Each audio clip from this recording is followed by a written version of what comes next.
The Galactic Accord branded Earth a failed experiment. After the war, they stripped away its autonomy, banned its history, and erased its influence from the interstellar sphere.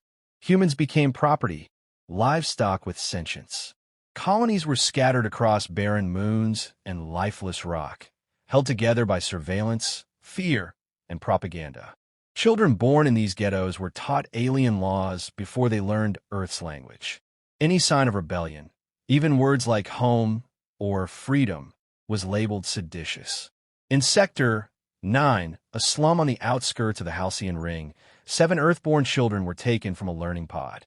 Their offense, singing a forgotten melody passed down from the old Earth. The authorities claimed it was a psychological contagion, nostalgic nationalism, as the report phrased it. They didn't bother with trials. The Galactic Soldiers paraded them through the compound, their eyes wide with confusion, their voices silenced by the rope binding their wrists. The sentence was death, and it was to be public. The arena had once been a forum of diplomacy. Now it was a pit of spectacle, caked in filth and buzzing with drones. Spectators were summoned, not invited. Billions watched the broadcast across the known systems. 5 armored soldiers flanked the children. The one in the center read out the charges: cultural heresy, incitement of rebellion, transmission of ancient Earth scripts. No one interrupted. No one screamed. The children were too young to understand the weight of the charges. Some cried, others stood still, but not one of them begged. When the nooses dropped, there was silence. Not even the guards moved. For the first time in decades, the galaxy blinked. Earth's voice had been dormant, its people scattered and crushed under rule. But beneath the surface, in encrypted frequencies and forbidden networks, something ancient stirred. On Phobos, a relay station intercepted a signal, old and fragmented. For words, "We are not dead." It wasn't a call to arms. It was a whisper, but it reached further than any broadcast the Galactic Accord had ever sent. Humanity didn't rally immediately. There was no anthem, no sudden explosion of force. Just stillness. A pause before the collapse of something much larger than control: obedience. People began to remember, not just what they lost, but what was taken. The 7 weren't special. They were proof. Proof that Earth was still seen as a threat, even in its ruins. On mining colonies, work stopped for an hour. On derelict ships drifting between stars, silence replaced chatter. Resistance cells that had long gone dark reactivated encryption keys, thought useless. No one gave an order. The message had already been delivered.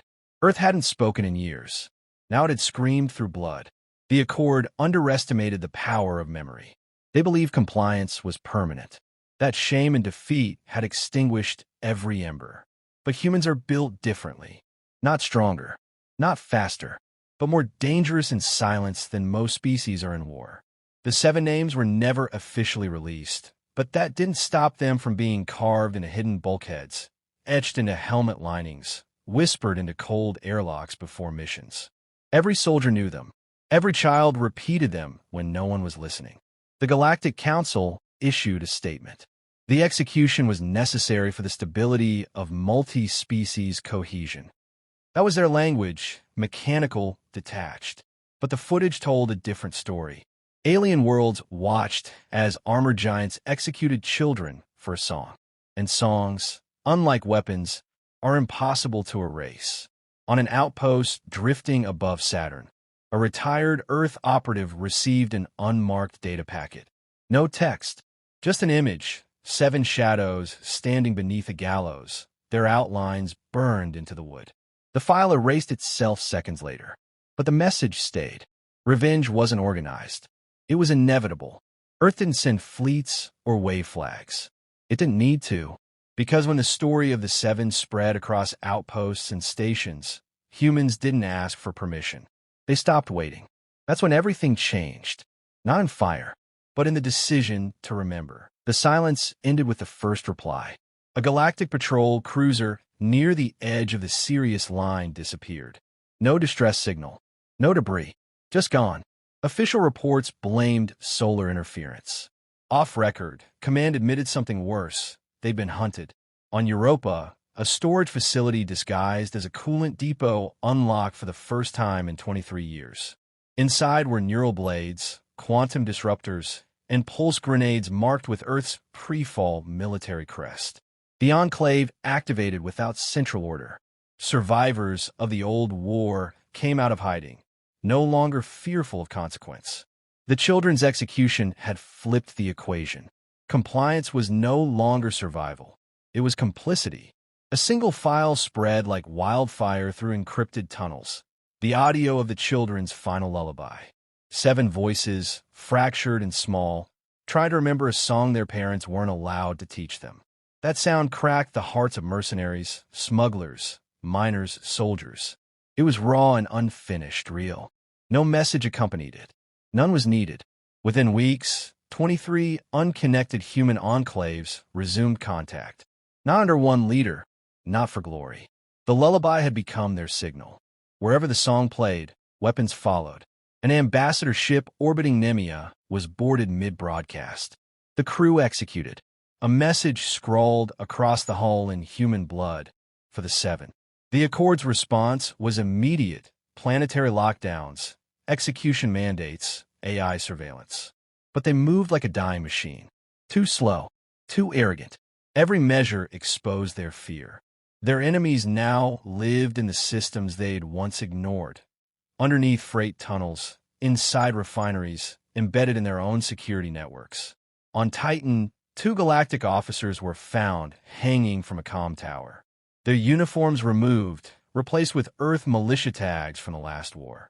A warning, not to others, but to Earth's own.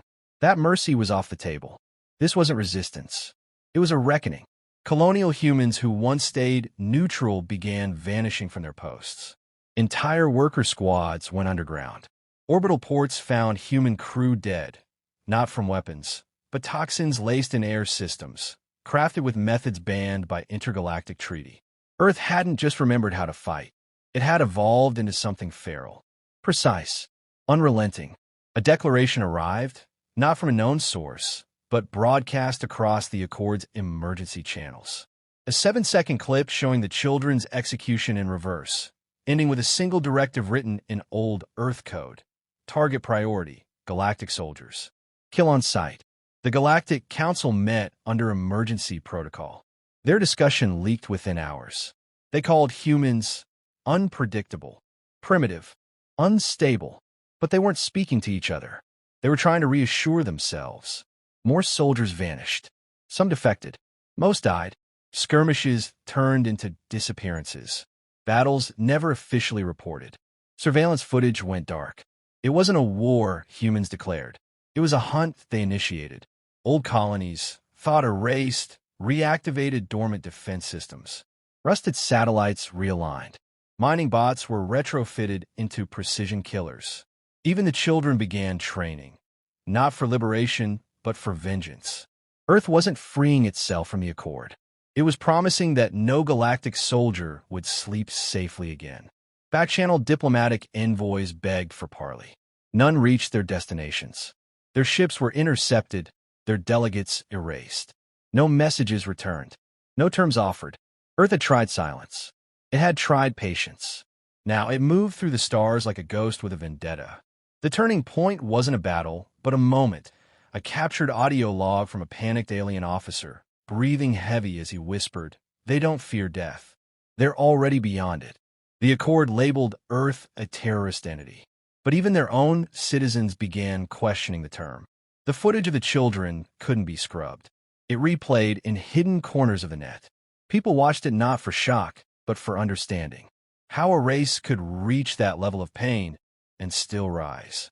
There was no leader, no speeches, no flags, just a promise echoing across the dark. 7 names. 7 deaths. Paid in full or not at all. The galaxy had forgotten what humans were. The executions reminded them. The lullaby ignited them. The hunt would define them. The first planetary blackout struck Virex 5. Communications, power, and defense systems failed simultaneously. In under 12 minutes, every galactic soldier stationed there was dead. No alarms. No survivors. The post-incident analysis showed precise neural incisions, explosives shaped to leave infrastructure intact, and AI logs overwritten with Earth-coded malware. The Council didn't know who ordered it. No human signatures were tracked. It was executed like a system reset, clinical and absolute. Across contested zones, Earth's name disappeared from war maps, replaced with red markers labeled Unstable Threat Zone. Intercepted reports revealed the soldiers no longer refer to humans as insurgents, but as ghosts. They moved through vacuum corridors without suit signatures, passed border scans using corrupted biometrics, and weaponized environments others considered uninhabitable. Their strategy wasn't conquest. It was humiliation. Every galactic failure became a story, and every story fueled more action. In a mining sector near Tau Ceti, a convoy of armored transports vanished mid-transit. No wreckage, no signal. The only trace was a recorded transmission played seconds before loss of contact. 7 children's voices humming a tune. The lullaby had become more than a symbol. It was a death sentence. Galactic analysts developed predictive models to anticipate Earth strikes. None were accurate. Human attacks ignored logic. They struck supply routes with no tactical value, destroyed weapon caches they could have used, and left behind bodies arranged in deliberate patterns. 7 in a line, always. It wasn't just about winning. It was about message delivery. Earth operatives used nonlinear warfare. Entire gas platforms were rigged to collapse if a single frequency was triggered. Enemy ships returned to base only to find their water reserves laced with chemical silence, rendering the crew mute, blind, then dead within 6 hours. These weren't random strikes. They were curated lessons. Captured logs revealed Earth used reverse-engineered tech stolen during the last war, enhanced with adaptive AI that could rewrite itself mid-combat. Galactic machines relied on protocol. Human tools adapted on emotion. One AI fragment recovered after a failed counterstrike recorded its final conclusion. Human combat patterns exceed predictive capacity, initiating self-termination. Alien soldiers began abandoning posts in human zones. Recruitment centers closed.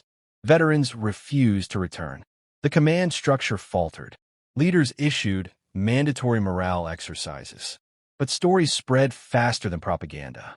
Humans were now the monsters soldiers warned each other about. Civilians from neutral species began requesting transfers away from Earth-adjacent systems. Trade dropped. Pirate factions refused galactic bounties on human targets. Smugglers who helped Earth operatives weren't turning up dead. They were vanishing without a trace. No one wanted to be on the wrong side of human memory. On a distant relay moon, security footage showed a galactic officer surrendering to a group of mass humans before being released unharmed. The reason became clear days later when the same officer defected and leaked internal documents. Proof the Accord had lied about the children. The executions were never legal. The charges fabricated. The outcome planned as a warning. Instead, it became a fuse. Earth forces took no credit publicly. They issued no demands. Their actions spoke louder. Loyalty wasn't bought. It was earned. Cruelty wouldn't be forgiven. It would be answered. 7 names were spoken before each strike, not as ritual, but as calibration. Accord leadership tried appealing to Earth's logic. They broadcast offers of peace. No reply came.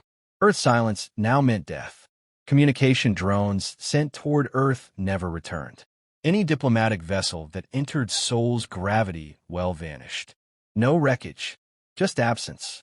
It wasn't fear Earth weaponized. It was inevitability. They weren't trying to reclaim old territory. They didn't want recognition. They wanted reckoning.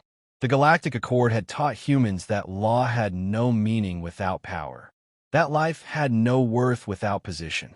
Earth took those lessons and turned them into doctrine. From the ruins of their defeat, humans had crafted a war machine that didn't follow orders, didn't seek validation, and didn't believe in mercy. They weren't fighting to live.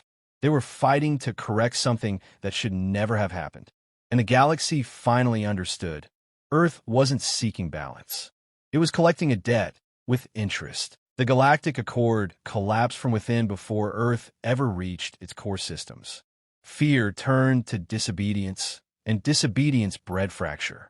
Civil species began declaring neutrality, not out of diplomacy, but self-preservation. Treaties were shredded in backrooms. Borders dissolved on tactical maps. No one wanted to be caught between Earth's vengeance and the failing might of the Accord.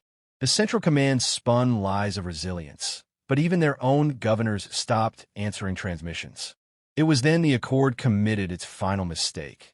They ordered the extermination of all remaining human enclaves across the outer systems. They believed it would break Earth's momentum, erase the insurgent fuel. Instead, it triggered what historians would later call the Blood Return. Every outpost that carried out the order was wiped out within days. Soldiers executed, stations purged, their control systems hijacked and redirected into black holes or dead suns. No salvage, no records, only loss. The core worlds went silent. Galactic Command bunkers sealed themselves off from the public, hoping to wait out Earth's fury. It didn't work. Human operatives breached 8 secure planets in 1 week. Not through military invasions, but infiltration. Their tools were no longer just weapons. They were philosophy with form, unpredictable, adaptive, precise. The people who executed the 7 children, none of them made it to trial. None of them vanished quietly. Earth wanted them known. Their deaths were exhibitions, measured, recorded, broadcast through encrypted channels like justice with a pulse. Earth's population was still scattered, but it didn't matter. The war wasn't centralized. It was cellular. One human with the right code, the right timing, and the right memory could dismantle a fleet. That was the design. Not to rebuild a nation, but to ensure its wound became permanent in the galaxy's psyche. Eventually, the Accord proposed unconditional surrender. No negotiation, no pride, just desperation. Earth refused. They didn't want submission. They wanted silence, the kind that follows true understanding.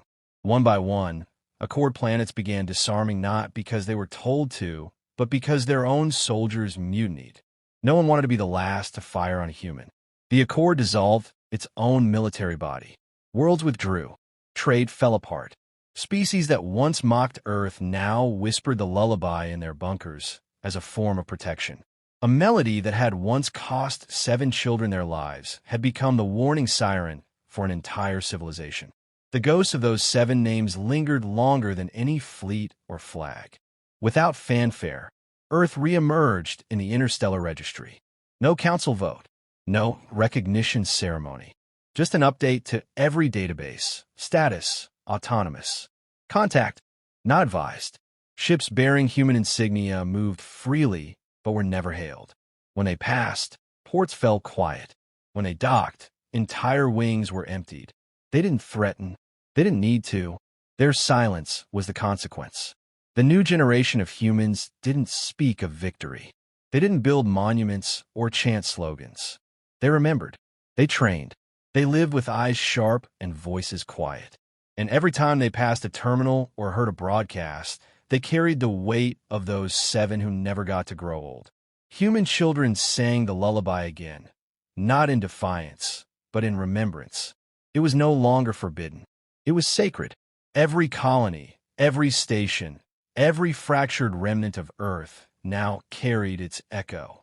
And the galaxy knew, if it ever forgot what it had done, if it ever dared to test Earth's silence again, that song would be the last thing it heard. Earth didn't win because it was stronger. It won because it refused to forget, because it weaponized memory, because it turned 7 innocent deaths into a legacy no empire could contain. And somewhere, buried in the encrypted core of every surviving galactic system, written in a language no one dared erase, remained the final entry Earth left behind.